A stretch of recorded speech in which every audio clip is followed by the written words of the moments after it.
Baik, Assalamualaikum warahmatullahi wabarakatuh. Waalaikumsalam warahmatullahi wabarakatuh. Pada yang saya hormati Ustadz Sugeng Nugroho, Ustadz Sugeng Widodo, Ustadz Wiji, mungkin ada dosen-dosen yang lain yang hadir, Pak Wahyu, admin dari Zoom, Bapak-bapak, Ibu-ibu, mahasiswa-mahasiswi, santri putra, santri putri, Tehan Farah yang angkatan 2020 yang berbahagia. Alhamdulillah pada kesempatan malam hari ini saya diberi kesempatan untuk menyampaikan fadilah tolabul ilmi terkait dengan mangayu bagyo rawuhipun bapak-bapak, ibu-ibu sebagai mahasiswa, mahasiswi, mahasantri Stay Hampara angkatan 2020. Ini PowerPoint saya buat 8 slide, insya Allah tidak sampai 45 menit bisa selesai.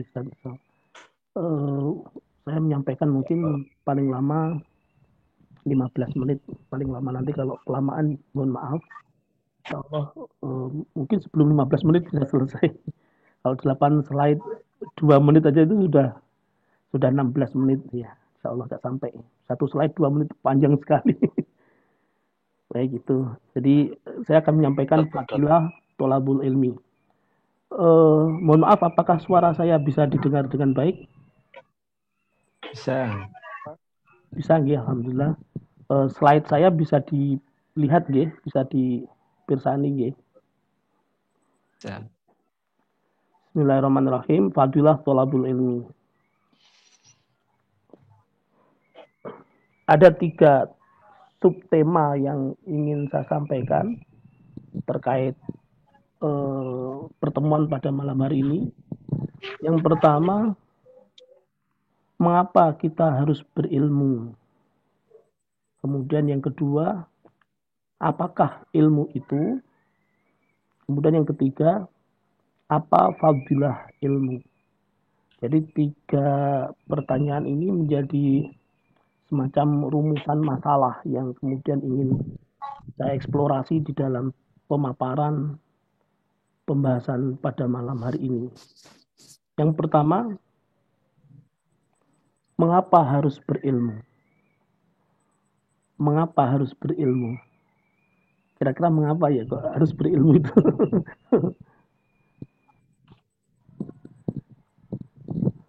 Coba kita pikirkan mengapa harus berilmu.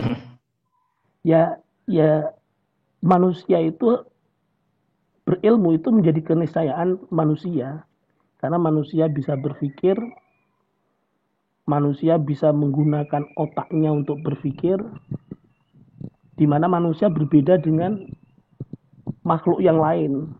Dalam hal ini misalnya dengan binatang berbeda. Meski sama-sama memiliki 2 mata, manusia dengan apa contohnya misalnya apa Pak C? Contohnya apa Pak C? Kimun mungkin Munki. Ya Monkai ya. Sejenis. Dengan keram. Sama-sama 2 mata. Manusia bisa berpikir, kera tidak bisa berpikir. Sama-sama punya kaki 2, punya tangan 2, bahkan sama-sama punya otak. Otak manusia berbeda dengan otak binatang. Kenapa? Karena otak manusia mampu menyimpan memori, mampu merekam. Sementara otak binatang dia tidak mampu merekam, tidak mampu menyimpan memori. Nah, disitulah kemudian fungsi otak manusia ini karena dia mampu merekam, mampu menyimpan memori,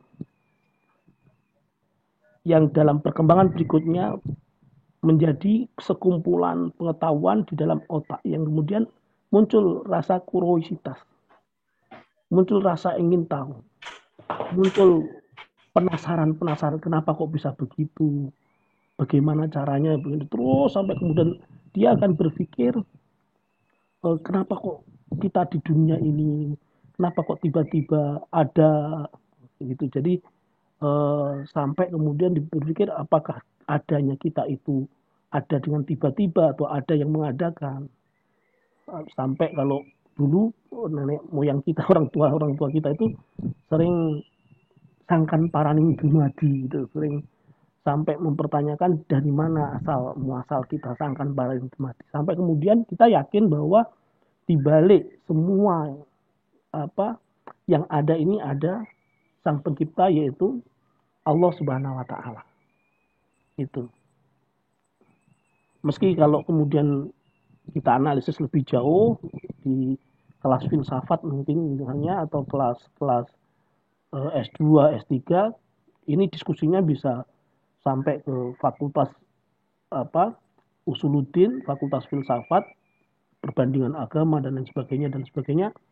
Tapi dalam kelas ini kita singkat saja langsung bahwa ada sang pencipta, dan sang pencipta itu adalah Allah Subhanahu wa taala. Allah memperkenalkan dirinya melalui kitab suci yang namanya Al-Quran.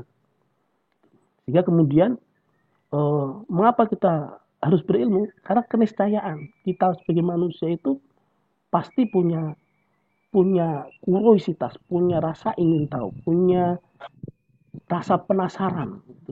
Yang itu kemudian dijawab oleh Allah Subhanahu wa taala melalui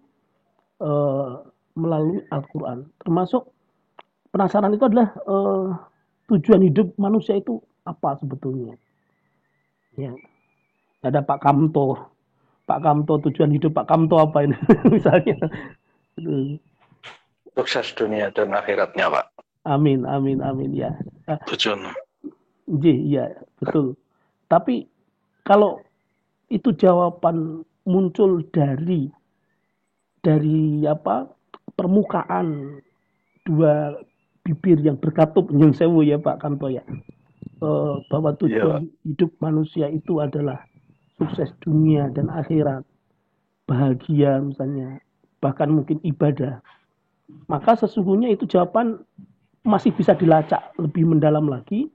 Kenapa? Karena hidup itu bukan kita yang menciptakan.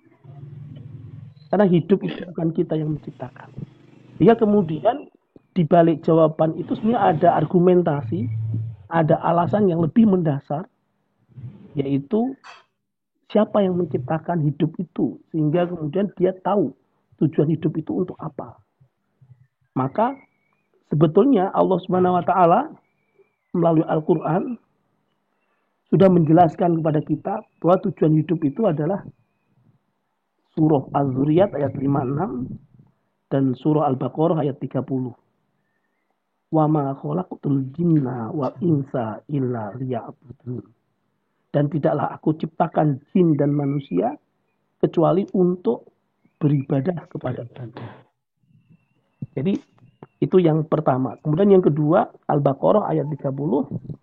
Wa iz qala rabbuka lil malaikati inni ja'ilun fil ardi khalifah. Jadi Allah sudah menjelaskan kepada kita di dalam Al-Quran, melalui Al-Quran, bahwa kita ini diciptakan oleh Allah tidak untuk main-main, ya, gitu. Tapi memiliki tujuan. Apa itu tujuan Allah menciptakan kita hidup? Yaitu untuk beribadah kepada Allah dan untuk menjadi khalifah fil ardh, kan begitu. Sehingga kemudian kita kalau menjawab apa tujuan hidup kita sebagai manusia, maka sesungguhnya jawaban kita itu jawaban nisbi, jawaban yang semu, bukan jawaban yang hakiki, jawaban yang mungkin subjektif, bisa jadi satu orang dengan orang lain berbeda-beda. Mengapa? Karena itu jawaban yang tidak pasti, bukan berasal dari sang pembuat hidup, bukan berasal dari sang pencipta kehidupan ini. Sehingga tujuan hidup itu adalah tujuan yang diikrarkan oleh sang pembuat kehidupan, yaitu tujuan Allah menciptakan manusia untuk apa, begitu. Sebagaimana di dalam Al-Quran Allah sudah mengabarkan kepada kita untuk ibadah kepada Allah dan untuk menjadi khalifah fil ardh. Itu kita tidak akan tahu kalau kita tidak berilmu. Kalau kita menjawab dengan tanpa Al-Quran tadi misalnya, maka yang muncul adalah subjektivitas. Yang muncul adalah zoni, yang muncul adalah mungkin benar, mungkin salah. Dan itu kalau dipertahankan bisa terjadi konflik, bisa terjadi pertumpahan darah dan naudzubillah karena ilmu yang perlu argumentasi yang lebih kuat tadi. Itu yang pertama. Yang kedua ya, yang pertama mengapa harus berilmu? Karena manusia berpikir berbeda dengan makhluk-makhluk yang lain. Kemudian yang kedua, mengapa harus berilmu? Karena tujuan hidup manusia itu meniscayakan manusia berilmu. Ya, manusia nggak akan mungkin bisa mengetahui tujuan hidupnya yang telah diciptakan oleh Sang Pencipta itu kalau dia tidak memiliki ilmu.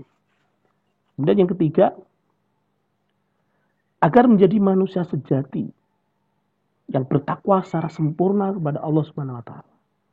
Bagaimana kemudian kita bisa mengetahui ilmu Allah yang maha segalanya itu, yang tidak terbatas, meskipun Allah memberikan ilmunya pada kita sebagian terbatas. Allazi 'allama bil qalam. Artinya apa? Allah maha mengetahui dan mengajarkan sebagian dari ilmu Allah itu kepada manusia. Bil qalam dengan pena. Sehingga kemudian bisa kita ketahui ilmu manusia itu terbatas. Sementara ilmunya Allah tidak terbatas. Untuk bisa menjadi takwa, maka kita harus memiliki ilmu meskipun terbatas, tapi lengkap. Begitu. Kalau kita tahu ajaran Islam misalnya ada hubungan kita dengan Allah, minallah, ya, ada ibadah bagaimana ini sholatnya sah apa tidak, bagaimana puasanya sah apa tidak, ya terkait akidah, terkait ibadah.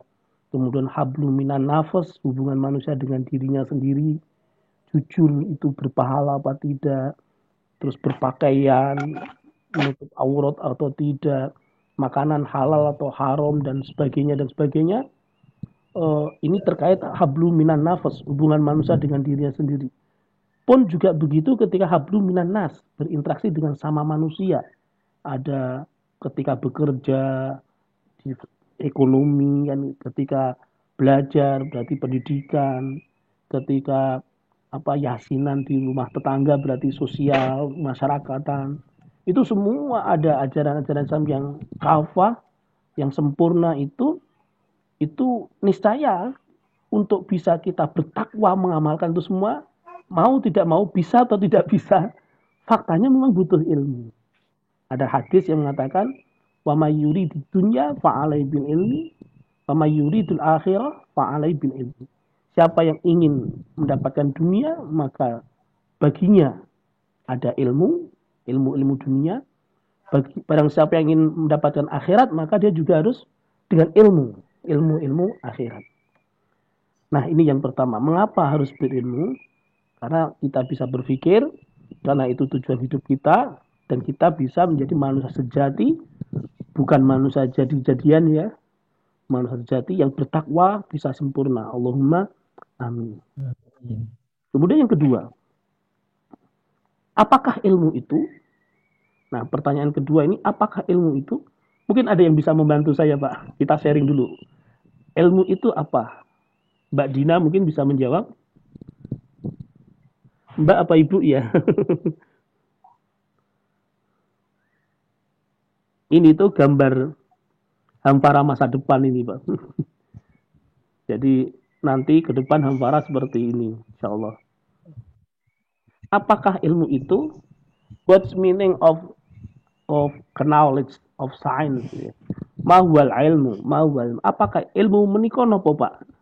Menapa sing dipun wastani ilmu? Sinten ingkang kersa berkontribusi?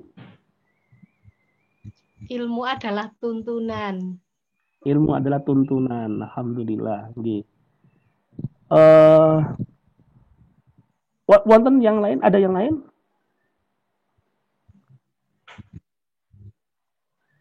Kali ngopi sakit loh, nggih.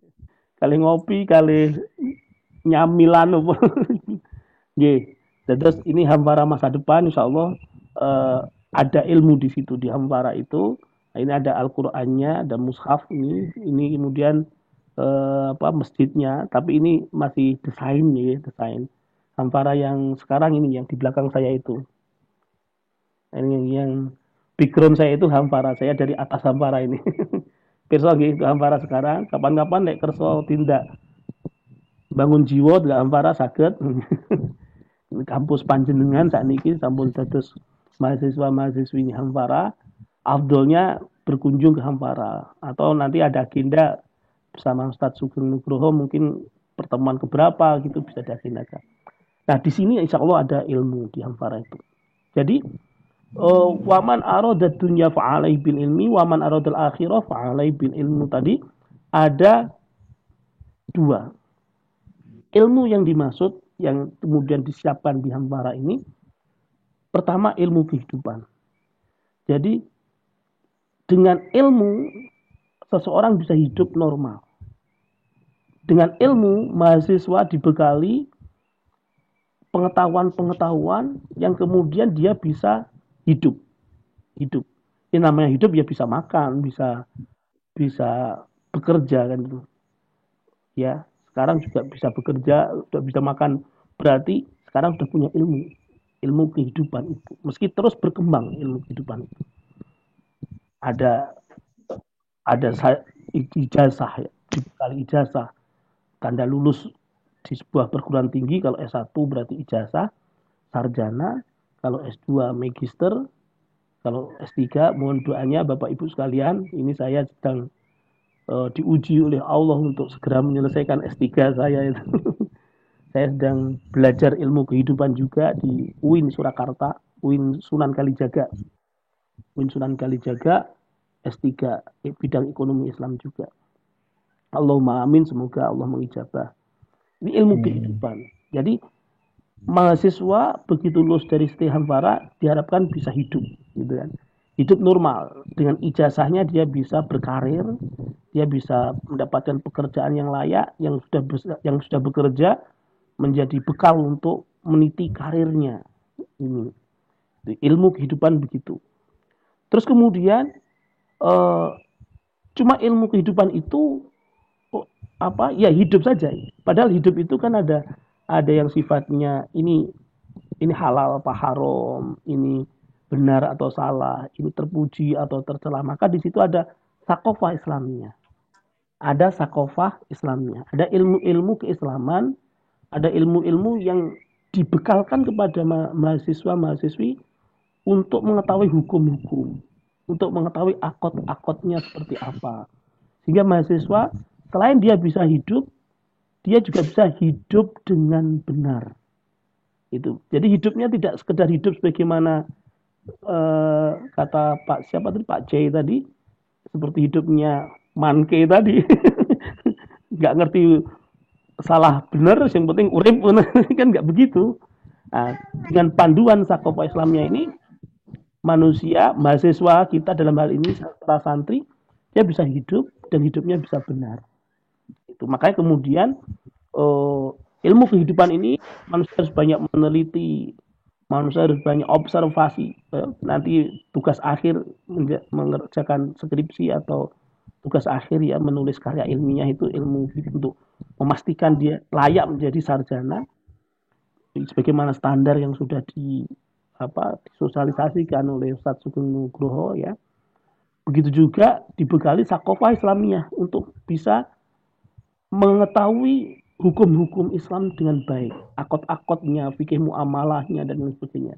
Maka di sini ada sakofah Islamiyah, pengetahuan keislaman, al-ma'ariful lati tu'khadu an tariqil ihbar wa talaqi wal istintaj. Itu wal istinbat ini harus sering-sering mutolaah, sering-sering tadarus Al-Qur'an, sering-sering membaca kitab-kitab hadis gitu. Jadi dengan wajah ketemu ulama, ketemu ahli, ketemu guru itu akan semakin memperkuat pengetahuan yang sifatnya sakofiyah ini. Nah, Bapak Ibu sekalian, para mahasiswa, mahasiswi ST Hampara yang berbahagia, dengan ilmu manusia bisa hidup, ya lulus bisa hidup, dengan sakofah bisa hidup dengan benar. Cuma ingat bahwa hidup itu tidak sendirian. Iya kan? Hidup itu tidak sendirian. Hidup itu bersama-sama dengan masyarakat, berkomunitas. Maka baik ilmu maupun sakofah ini harus diamalkan bersama-sama, tumbuh bersama-sama, membentuk organisasi baik di wilayah kerja maupun di rumah tangga maupun di RT, di RW, di lingkungan sekitar, dia mengamalkan ilmu kehidupannya sekaligus sakofah Islamiyahnya untuk kemudian bersama-sama menjalankan kehidupan dengan baik dan benar. Disinilah kemudian menjadi cita-cita kita semua bisa menjadi baltatun, toyibatun, warobun, wofun. Ini. Jadi ada ilmu kehidupan, ada ilmu agama, sakofah Islamiyah yang kemudian dua-duanya harus diamalkan secara komprehensif, secara integral, holistik, menyeluruh gitu. Ingat bahwa Allah Maha mengetahui, Allah Maha menyaksikan. Ka'annaka tarallah fa ilam yastati fa innallaha yaraka. Seakan-akan engkau melihat Allah, kalau engkau enggak mampu maka yakinlah pasti Allah melihatmu. Itu ihsan. Di situ ada tauhid, ada fikih, ada tasawuf menyatu. Ada akidah, ada syariah, ada yang satu tasawuf ya. Ada hakikat, makrifat, masuk syariat menyatu menjadi satu. Ingat, hati kita harus selalu menyambung kepada Allah ketika berinteraksi, ketika bekerja, ketika bersosialisasi. Jangan sampai lupa. Bibir kita senantiasa bahasa Allah, Allah. Orang yang biasa zikir dengan orang yang nggak biasa zikir kelihatan. Ketika refleks dia berjalan, ya tiba-tiba kakinya terantuk batu, duk gitu kan. Nah, orang yang bisa zikir akan innalillah. Orang yang bisa zikir akan astagfirullahaladzim. Tapi orang yang nggak biasa zikir, cocok semut misalnya, atau bongkai misalnya. Kelihatan orang yang biasa zikir dengan orang yang tidak biasa zikir ketika ada peristiwa yang sifatnya refleks, dia akan mengucapkan apa, mengungkapkan apa. Semoga Allah melindungi kita, semoga Allah menjaga kita, sehingga kita senantiasa takwa baik zohiron maupun batinan. Itu. Nah, apakah ilmu itu? Ilmu ada ilmu kehidupan dan ilmu agama. Kedua-duanya ini sebetulnya bersumber dari Al-Quran. Dari Al-Quran, Al-Hadis, dari ajaran Islam. Nah, kalau kita di Hamfara, Al-Quran yang kita pakai adalah metode TES. Jadi pelajaran Al-Quran di Hamfara itu pakai metode TES. Tilawah, evaluasi, sederhana. Nyun sewu. Di sini yang belum bisa membaca Al-Quran ada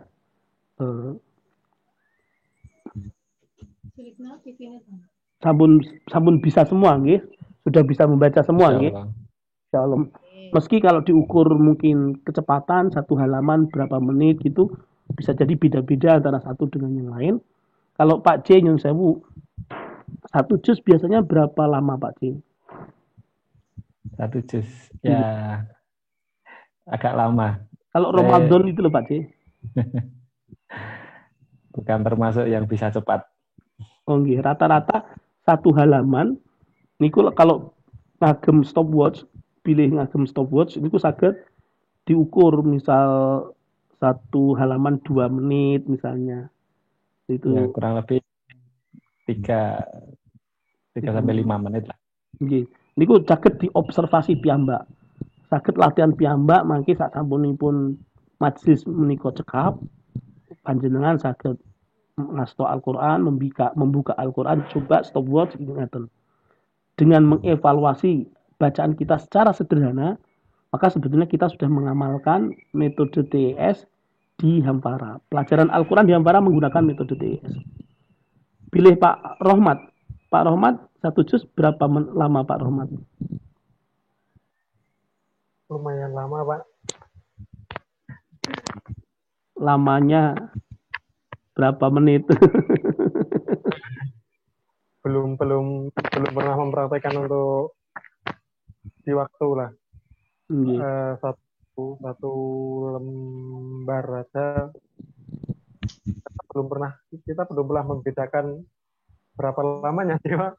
Belum pernah mengukur nggih. Nggih, cobi nggih nyun sewu. Sedaya mawon semua saja nanti karena ini menjadi mahasiswa di Hamfara, nanti kan ekonomi Islam kan. Ekonomi Islam itu memang sumbernya Al-Quran, Al-Hadis, fikih muamalah itu ya ajaran-ajaran para ulama. Maka yang baku Al-Quran dulu, nggih. Yang baku Al-Quran dulu harus dicoba. Kalau saya nyun sewu ini tahadus bin nikmah nggih. Satu halaman itu kurang lebih 2 menit. Satu juz, kalau satu halaman itu 2 menit, satu juz itu ada 10 halaman. Ada 10 lembar, 20 halaman. Berarti kurang lebih ya sekitar 20 menitan, 30 menitan itu. Ini Allah menganugerahkan itu. Masya Allah kemarin itu bahkan Ramadan itu bisa melesat sampai kemudian Allah memberikan anugerah fadilah Ramadan itu khotam sampai 8 kali. Allah alam. Ini. Jadi metode TES itu tilawah evaluasi sederhana. Itu. Kenapa? Berangkat dari pengetahuan dasar bahwa setiap muslim itu sebetulnya semuanya hafal Al-Quran. Nggak mungkin, nggak. Ya. Selama muslim dia menjalankan sholat, dan sholatnya pasti membaca Al-Fatihah. Membacanya tidak dengan memegang Al-Quran kan? Allahu Akbar. Bismillahirrahmanirrahim. Itu Al-Fatihah itu Al-Quran. Dia hafal membaca Al-Fatihah. Al-Fatihah itu Al-Quran. Maka dia hafal Al-Quran. Meskipun hanya Al-Fatihah. Meskipun hanya An-Nas. Meskipun hanya Al-Falaq. Jadi harus disyukurin. Harus disadarin, disyukur bahwa Allah telah menganugerahkan saya hafal Al-Fatihah, Al-Falaq, An-Nas. Misalnya begitu. Yang membuat hafal adalah Allah. Yang bahkan yang mencabut kalau kemudian Allah berkehendak untuk tidak hafal, itu ya Allah juga. Allah maha berkehendak. Karena itu jangan sampai lupa. Ketika Allah memberikan anugerah kepada kita hafal Al-Fatihah dan surah-surah pendek misalnya An-Nas, Al-Falaq tadi, disyukuri. La in syakartum la azidannakum wa la in kafartum inna azabi lasyadid. Kalau kita bersyukur, alhamdulillah ya Allah, Engkau telah memberi anugerah hafal walau hanya An-Nas, Al-Falaq. Bersyukur alhamdulillah, mutola'ah, murajaah terus, maka Allah akan nambah hafalan itu. Tambah Al-Mutaffifin, tambah An-Naba, tambah Juz 29 dan seterusnya. Itu bisa datang dengan kehendak Allah yang ya seperti rezeki yang tak disangka-sangka. Kemarin ada santri kita mahasiswi Hampara 5 bulan bisa khotam 30 juz dengan metode TS ini. 5 bulan bisa khotam 30 juz bil ghaib. Itu Masya Allah. Itu kalau bukan kehendak Allah nggak mungkin. Kalau bukan kehendak Allah nggak mungkin. Nah untuk panjenengan nanti berproses ya belajar, diadaptasi dulu satu halaman berapa menit misalnya gitu kan, terus ada peningkatan apa tidak, terus usahakan terus istiqomah, ya meskipun sedikit istiqomah. Ya inna habba amali ilallahi adwamuha wa in qala. Sesungguhnya amal yang paling dicintai oleh Allah itu adwamuha, berkelanjutannya, istiqomahnya, rutinnya. Wa in qala, sekalipun sedikit. Itu.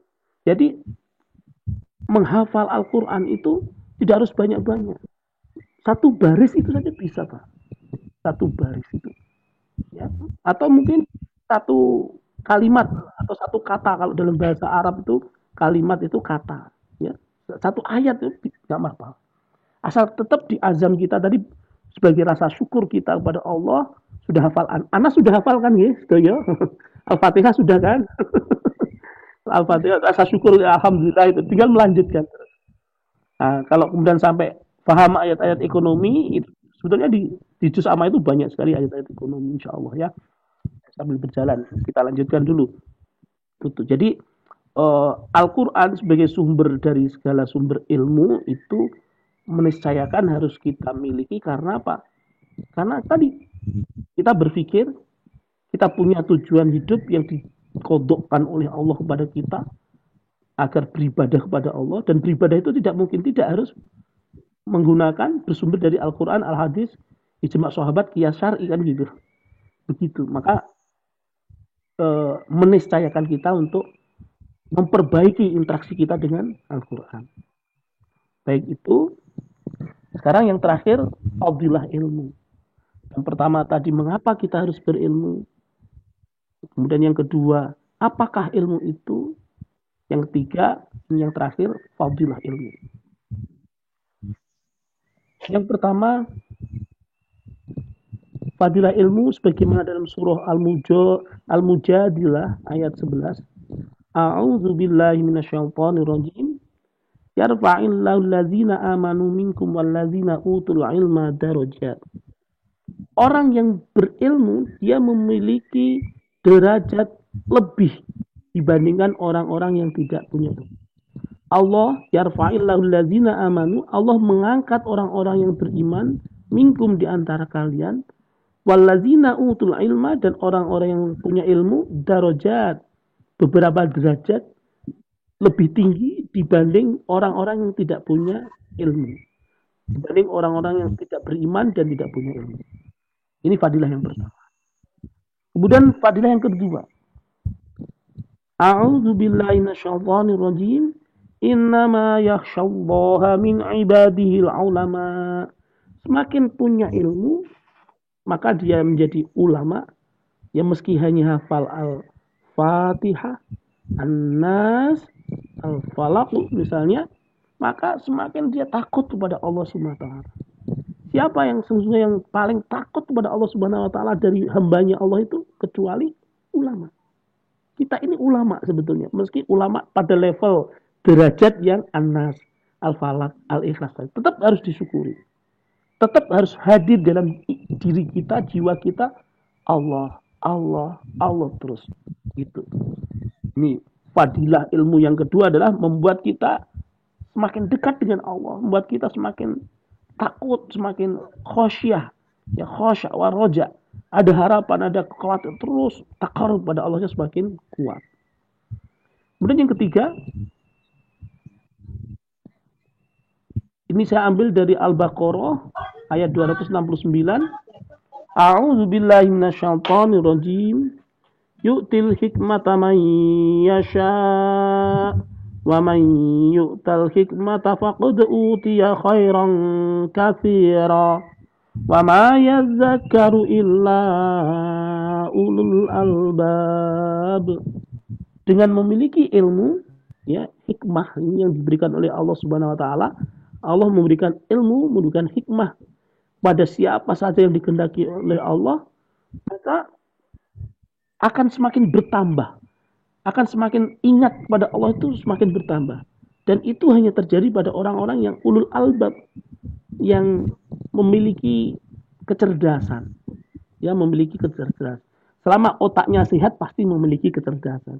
Selama dia menjadi manusia pasti otaknya bisa berpikir. Jadi seperti ngendikan Pak Ji yang di atas, selama dia tidak berganti menjadi kemon, maka dia ulul albab sebetulnya begitu. Hanya derajatnya ulul albab seperti apa, itu yang kemudian kita harus ingat pada Allah. Jangan sampai kita menilai orang karena kita bukan hakim. Ya, kita bukan malaikat raqib atid. Ya, kita manusia sama manusia. Di mata Allah tidak ada bedanya kecuali inna akramakum indallahi atqakum. Itu. Jadi kemudian berikutnya, ini saya mengambilnya dari hadis, ya. Man salaka tariqan yaltamisu fi ilman sahalallahu lahu bi tariqan ilal jannah. Semoga kita termasuk orang yang sedang berjalan untuk mencari ilmu, ya Allahumma amin. Sehingga Allah mudahkan untuk kita jalan menuju surganya Allah Subhanahu wa taala. Allahumma amin. Amin. Amin. Man salaka, siapa saja yang berjalan, ya. Tariqan, berjalan di suatu jalan yang yaltamisu fi ilman, yang dia berkehendak untuk mencari ilmu. Jadi tadi misalnya kita sudah pada maghrib atau tadi sudah siap-siap, nanti kita akan pengajian misalnya, untuk semoga mudah persiapan itu kan jalan mempersiapkan zoomnya, kok nggak segera ngisak ya, begitu ngisak qad qamati shalah qad qamati shalah Allah Akbar, oh iya nanti zoomnya ini salatnya jadi nggak misalnya begitu ya. Terus ingat ini, malah ini tariqan ilal jannah insyaallah, ya. Sahalallahu lahu, maka Allah akan mudahkan baginya tariqan ilal jannah. Allahumma amin. Amin.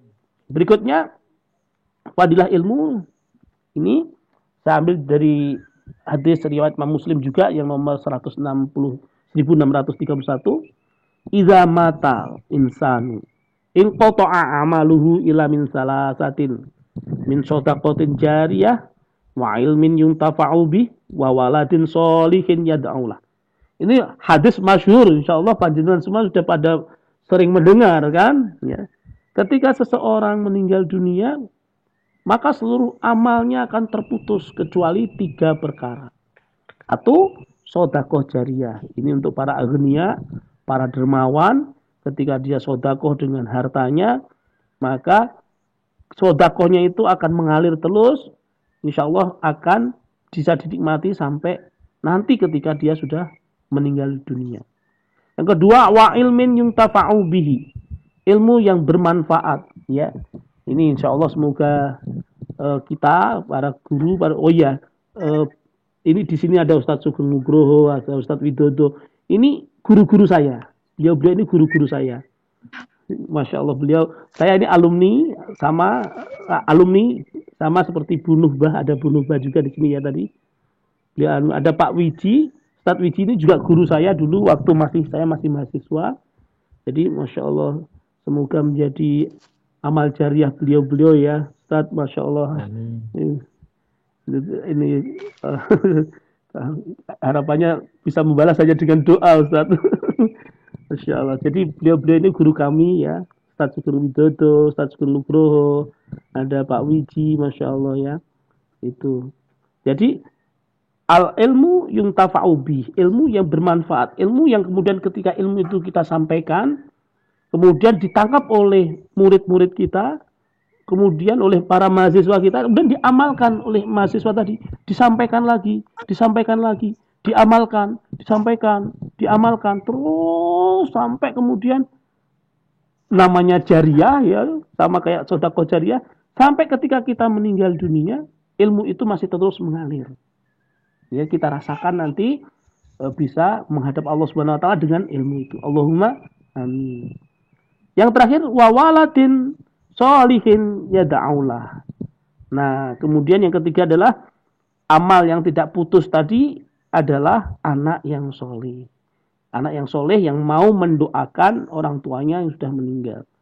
Nah, anak yang soleh ini nggak mungkin bisa ada kalau dia tidak dididik dengan ilmu, tidak dinafkahi dengan sedekah yang halal misalnya. Maka kemudian menjadi keniscayaan ketiga-tiganya ini, sedekah jariyah, ilmu yuntafa'u bi, wa waladin sholih, ini kita rangkum untuk menjadi konsentrasi kita dalam beramal semata-mata ini fadilah yang Allah berikan kepada kita semata-mata karena ini perintah Allah Subhanahu wa taala. Semoga kita bisa ketemu nanti di majelisnya Allah Subhanahu wa taala. Allahumma amin. Bapak Ibu sekalian yang berbahagia, terima kasih. Saya kira itu yang bisa saya sampaikan. Mohon maaf kalau melebihi waktu yang tadi saya 15 menit ya. Afu minkum. Assalamualaikum warahmatullahi wabarakatuh. Waalaikumsalam Waalaikumsalam warahmatullahi wabarakatuh. Warahmatullahi wabarakatuh.